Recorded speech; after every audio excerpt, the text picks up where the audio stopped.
Assalamualaikum warahmatullahi wabarakatuh. Sampurasun, jumpa lagi bersama channel saya. Gimana kabarnya teman-teman? Mudah-mudahan saya berikan kesehatan. Baik, di video ini ada sebuah yang mendebarkannya, di mana Ormas Grip Jaya Hercules ultimatum Kang Deddy Mulyadi, ya. Mengultimatum Kang Deddy Mulyadi.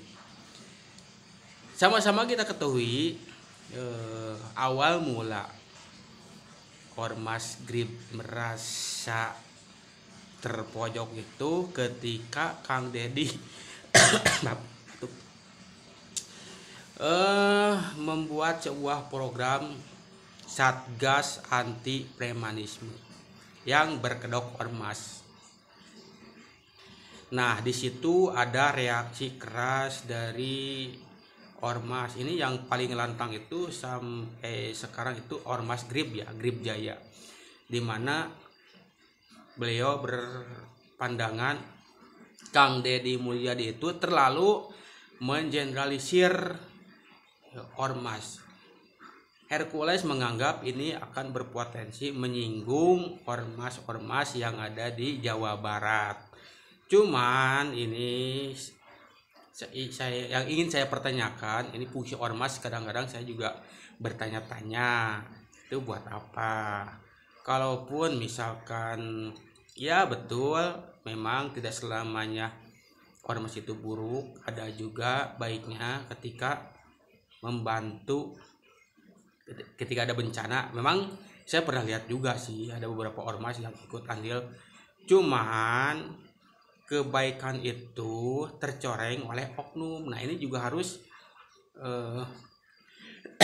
ormas yang ada di Indonesia lah umumnya harus mengevaluasi ketika ada oknum ormas yang selalu bikin onar, bikin ulah. Nah, itu harus dievaluasi. Ketika Kang Deddy membuat Satgas Anti Preman, itu bukannya meradang, harus mendukung. Ayo bareng-bareng berantas preman, baik di tubuh ormas maupun di tubuh pemerintahan. Karena memang premanisme itu bukan hanya di ormas sih. Oknum-oknum di kepolisian juga itu oknum, ya, saya bilang oknum itu pastilah ada. Misalkan pungli atau backing, itu sebenarnya harus dipertimbangkan juga.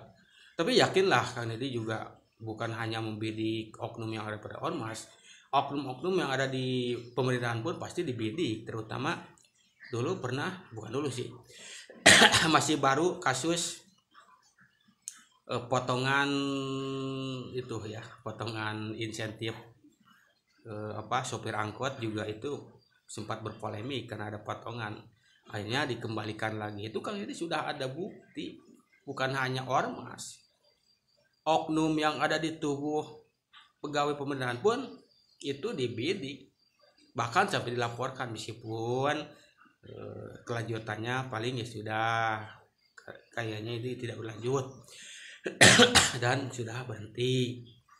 Setidaknya ada proses hukum lah buat efek jerak. Jadi begitulah, harus evaluasi diri lah, ya, untuk ormas yang ada di Indonesia. Ketika ada program berantas premanisme, bukan berarti memberantas ormas. Ingat, ya, perlu dicatat. Cukup sekian saja dari saya. Wassalamualaikum warahmatullahi wabarakatuh.